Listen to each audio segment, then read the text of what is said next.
All right, we're going to give it another try. I hit the record button. Welcome, welcome. Thank you for joining us. We're here for the Post-Secondary Transition Podcast, where we like to have conversations around the ins and outs and everything in between of the transition process for families of students with disabilities.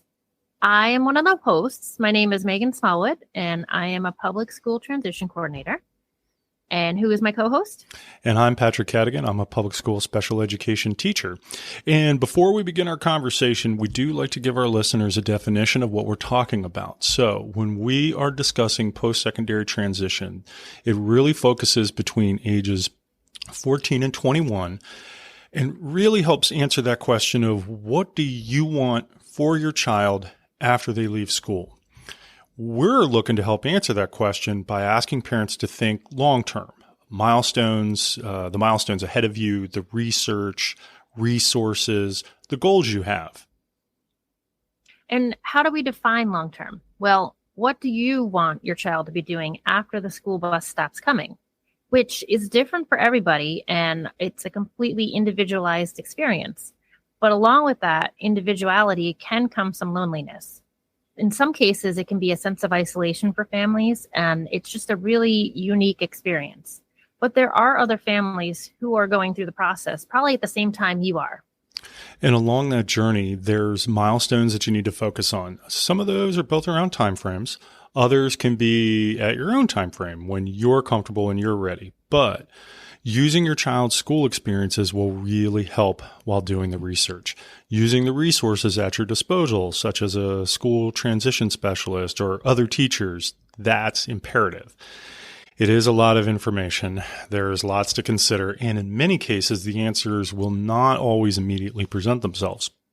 There might be some give and take.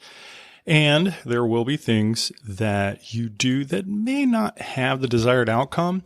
Trying to do it all at once, though, can feel really consuming. So we're here hoping to help clear away some of that fog. In lieu of clearing away some of that fog, man, Meghan, what are we talking about today? So we're doing one of our 101 style conversations, similar to ones we've done before. I'm talking about some of those topics about post-secondary transition. I know we've covered DDA, which is a very big one. We're going to cover another agency that can provide some resources and support for your student as they get ready to exit the school system, and that agency is DORS. All right, so why don't we start it off? If you were to give a definition for parents who know absolutely nothing about what you're talking about, they are brand new to the whole situation, what is DORS? And I know we've got another acronym there, DORS. That is the Division of Rehabilitation Services, which is actually a state-funded agency, part of the Maryland State Department of Education. Is it funded in support of Maryland school systems, or is it separate? So it's a separate organization, but it is in collaboration with the school system. And I know every county is different, but ultimately they do provide services for those individuals that are still in a school setting, whether it be their homeschool, if they are being homeschooled outside of the school, an alternative secondary program, or even the post-secondary education program. As long as they're in an educational program and have not exited or graduated, they can start with some support from DORS. And I know in some of our previous conversations that we've had, we've talked about, obviously we did the big one recently. We talked about DDA. We've even heard and had conversations around providers. So if you were to articulate, what is the goal of DORS? What do they offer? So, and that's where it's a little different, I think, from like when we had conversations about DDA. The goal for DORS is competitive, integrative employment. So they are looking at employment as the end goal for individuals. And again, that can be, individualized and look a little different for each person, but ultimately they're preparing you for the work world. The best thing to remember, though, is that DORS is more of a short-term support, whereas DDA is that long-term support. I just like to throw that out there because they want to get an individual set up for employment, but then their goal is to leave them and be successfully set up.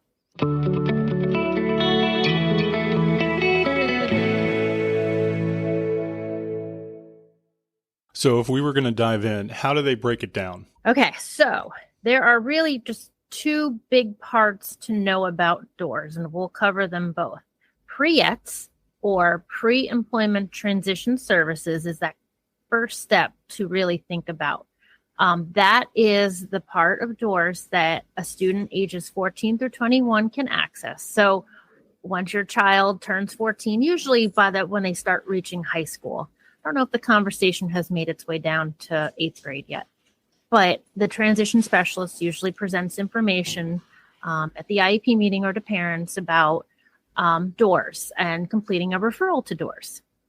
We'll go over the whole referral process in a bit, but when they talk about that and pre-ETS or pre-employment transition services, they're really talking about what, the student needs at this state in their life to prepare for the future, which can be a little overwhelming, I think. And oftentimes when I'm talking to families about DORS in 9th grade, I know the big focus is really just that transition to high school and catching up with their work and, all these other things. But DORS is there to be a resource, and it doesn't help to reach out and see what they can kind of just start familiarizing themselves with. So under pre-ETS, there are 5 different services. And I just want to mention before I go through them that your DORS counselor will be able to tell you what is the best fit for your child when you meet with them. We'll go through the referral process, but ultimately the counselor is going to be the one to offer up the services to you and your individual. So as a transition specialist, I can't say DORS will give you this and this and this. Like, they have to determine that based off of the goals of your child and what they have available. So under pre-ETS, ages 14 through 21, there's 5 different service areas. There is job exploration, and that kind of looks at what the individual wants to do, what their interests may be, and how DORS can help them make that into a career path or goal.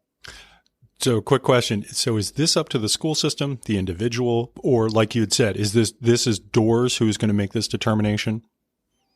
So based off of the interview that they have with the individual after, the referral is completed, the DORS counselor will determine, I think, we'll try you out with some job exploration. Got it. And they'll let them know what they have available. And it's not, so DORS works with different agencies. So they will set you up with an agency provider. And there's a lot of collaboration, a lot of connections that go on between DORS and many of our community partners. So they have those relationships to use to help with that. So DORS will also offer workplace readiness training.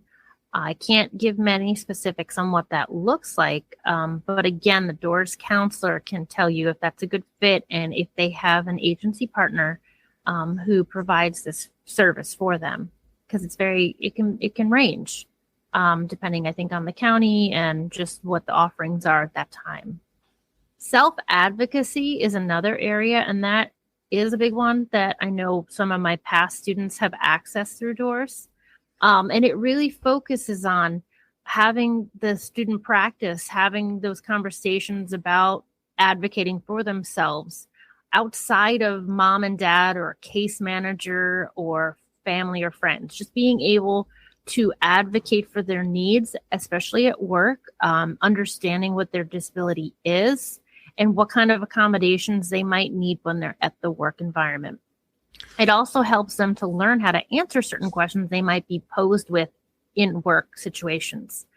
So self-advocacy is definitely an important one. And I think that is one area that I hear a lot of families say early on, I'd really like my student to work on this. And, it's good. It'll carry over to the classroom too, in my opinion, if they're practicing with DORS, considering work environments. I mean, it's just, we want it across the board. So it's something anyone with a documented disability can use. Yeah, so it's like if they were having a problem, they would be able to bring something up. Now, that does make me think, though, that let's say there is someone who is nonverbal. Would then they not fall under like something that DORS would be able to offer? No, it's not necessarily whether if they're nonverbal. And I know there's a lot of questions about the level of independence for students. Again, the DORS counselor will make that determination after meeting with the individual to see if they can best support them. But there does have to be a certain level of independence, because in other offerings from DORS, they could be put in work situations where they're not going to have that one-on-one support. And they're going to be reporting to an employer possibly or supervisor. So I don't want to say no, but I think it's a very individualized situation. So the DORS counselor would be able to give the best answer for that. So we have job exploration, we have workplace training, self-advocacy. What's the next one under the 5? So there is, you'll hear the acronym WEBL, or work-based learning experience. This is another very popular one I've had a lot of students go through. And it's actually when the students are working in the community. And that can be either paid or it can be a non-paid internship. And they typically last about 4 to 8 weeks long, depending on the situation. So when the student meets with the DORS counselor, that's something they can say, I'm interested in having a work experience. I really want to get out and practice my work skills.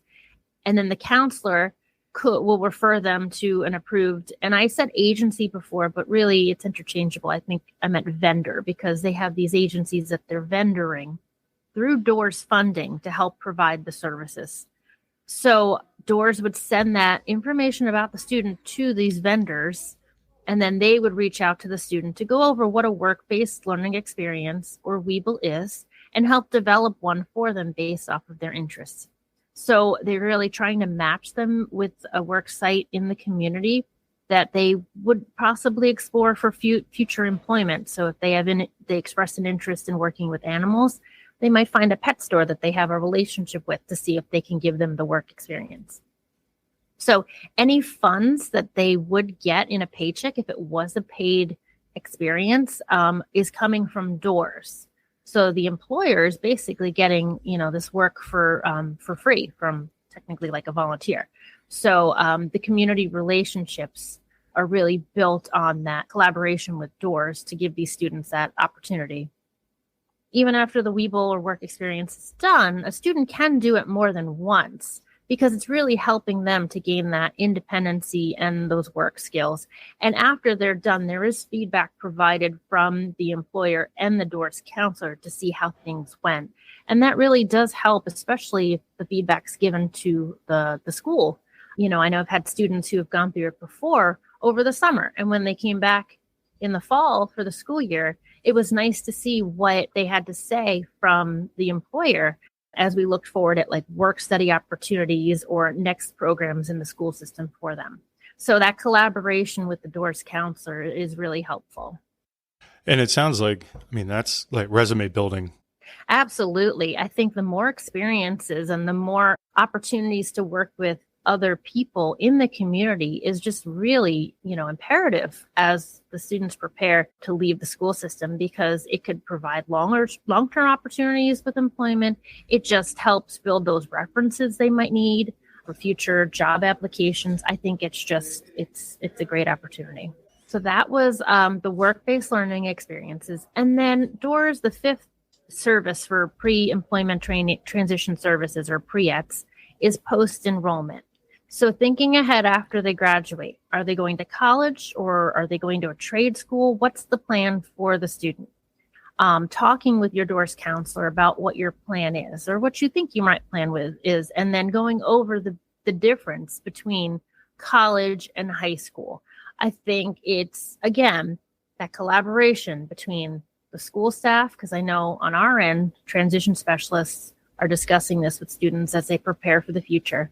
But having that extra person outside of the school to reinforce that and go over the process of getting into a college or trade school, signing up for services with disability support services at the campus, filling out the FAFSA forms, like just having that extra resource is just so helpful. And I think it just ties it all back together. So post-enrollment is another area that they can help with.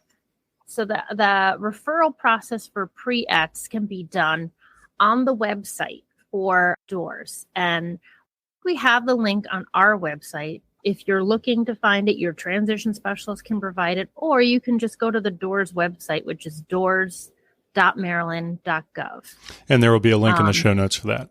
Also, I know many people have just Googled DORS ready to begin, and it pops up. It's a simple referral, and it just takes 5 minutes on the website, just putting in basic information. And then you click submit.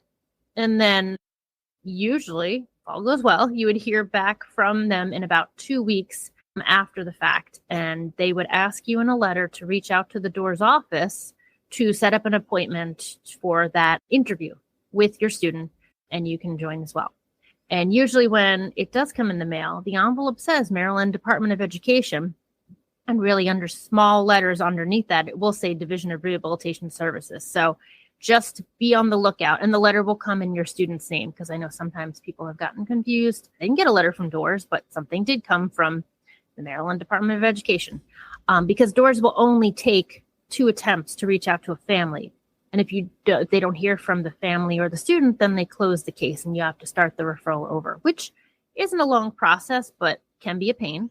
So just make sure you're on the lookout for them. Sometimes you might need to make more than one attempt to call or email or get in touch. And then after you have that appointment, an interview, you might have to follow up. So just as we've said with all our other areas of transition, just stay on top of it and be that squeaky wheel, because you are your biggest advocate for your child, and have your child advocate for themselves. I've had students who have called DORS themselves to find out what's going on, because it has to go through, eligibility and determination and all that. So just following up, because despite the frustration some parents might have had about communication, the services and the resources that can be provided are really worth it. And you don't want anyone to miss out on that. That was the referral process for Pre-ETS. That's that age 14 through 21.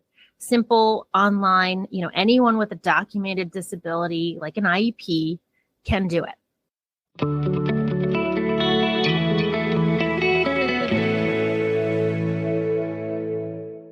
Cool. So let's say 5 arms: workplace readiness training, self-advocacy, post-enrollment, work-based learning experiences. All right. So let's move on then, and tell me, if you were to, again, give a definition for somebody who doesn't know what you're talking about, how would you explain vocational rehabilitation?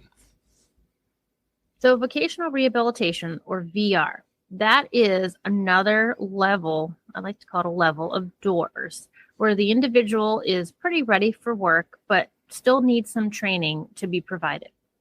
Now, the next step for vocational rehabilitation is another application process. This one is a little lengthier, and oftentimes the DORS counselor will be the one to say, hey, have you thought about a VR or vocational rehabilitation application? Or you might have your transition specialist saying that too, as your child and you are starting to think about what options there are after he graduates or she graduates. But so it's okay to ask the counselor too, if they haven't brought it up, hey, what about this? And they can let you know their input. But you will need more documentation than just the IEP for an application for vocational rehabilitation. And that would be something like some medical documentation, like a psychological exam, a letter from the doctor, something that discusses the disability in detail and why they would need more support with the vocational rehabilitation. The DORS counselor is not the one to solely make this decision. That actually goes through a whole eligibility determination unit, or EDU, will be the ones to make the decision. So again, if you don't hear anything after submitting an application for VR, definitely check in, follow up to make sure things are progressing. So those individuals that do have an open VR case really can access more services than they would at the Pre-ETS level.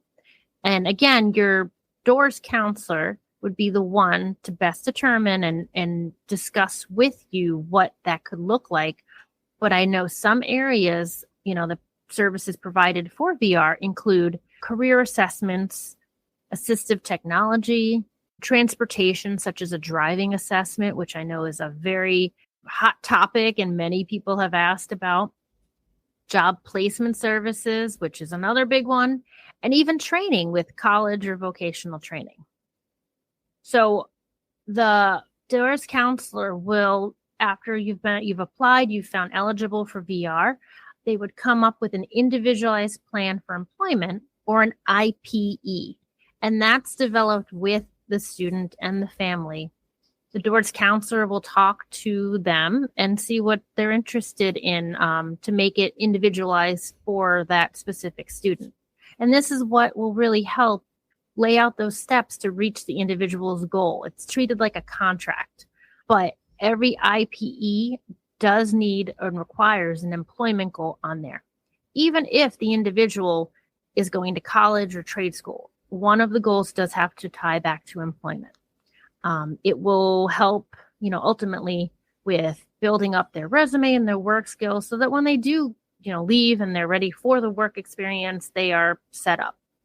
So I think the biggest thing to remember, though, is that DORS, like I've said before, it's a short-term service. So even with VR, if they are providing that job coaching, that job placement, job development, they're ultimately monitoring the student for 90 days. If there aren't any issues and they close the case and then it's successful, they move on. If there are issues that come up, then they will work with the individual to make sure they're, have more success going down the road. But the goal is to close that case. Whereas with DDA, we don't want the case to close. So that's the big difference between the two. If your student really does need those long-term services past what DORS can provide, then that's when you really should consider an application for DDA. I will also mention that you can access DORS services and DDA services while they're in school prior to 21. After 21, you just have to be careful because you cannot have services overlap. And if it came down to it between DORS and DDA is going to be the one that you want because they are the long-term funding source. So just keep that in mind. But I have had students who are DDA eligible and were able to go through DORS work experiences while they were in the school system. And this is kind of segueing out into a different part of the discussion, but did I understand correctly? Does DORS require a financial contribution? They may, depending on the income, the parent's income, to determine if the individual will have to have a contribution for services that require a cost. And now we're just talking about VR here, but thinking like, college, the student will have to pay, for college, vocational school, transportation, tools, uniforms, assistive devices. So there's a sliding scale to see what, if any amount, the family is going to have to pay for a service and what DORS might pay. So, for example, if the student's receiving food stamps, then they would be waived for any costs and DORS would pay for that entire service. But they will be asked annually for financial documentation to be completed to verify if the student is receiving benefits or what the family income may be. So that is looked at. Whereas with DDA, after the student turns 18, they do not look at the family's income anymore. It's based off of that individual's assets. So that's another difference between the two. How does someone know if they are eligible for DORS? So any student with a documented disability is eligible for DORS through the pre-employment transition services, or Pre-ETS services. That can include a 504 plan. So we've had students at my school with a 504 who also access DORS. And I feel like sometimes that is forgotten. But yes, an IEP 504 plan, even if it's a medical record or a doctor's note, the student needs to be at least 14 years old, but less than age 22 for Pre-ETS. And they also need to be enrolled in a secondary school. For VR, an application needs to be completed. Like I mentioned before, it's not just that referral online. There's an actual application process. And like I said, it's not just an IEP anymore or 504. It needs to be an actual medical documentation for the disability. You need something additional. They are looking, when they go to the eligibility determination unit, they're looking to see what areas an individual is impaired at. And the individual has to have at least 3 areas of daily life to be found eligible for the VR services. So they have a scale of 5 different areas they look at, which is mobility, interpersonal skills, work tolerance, communication, and self-care. So the individual has to have at least 3 of those areas, an impairment in 3 of those areas to be determined most significant in services. And so that's why that information provided and the more documentation that they give is helpful so that they can see that whole picture of the individual to determine if services are needed. So overall, I think DORS does have a lot of different services and areas that can be provided, and I think it's worth just checking out and pursuing. Every school in our county has a specifically assigned one. First, I would suggest talking to your transition specialist for more information, and they can help you with the referral and let you know who the contact would be and help you move forward with the process. So just keep it in mind, and hopefully you explore it.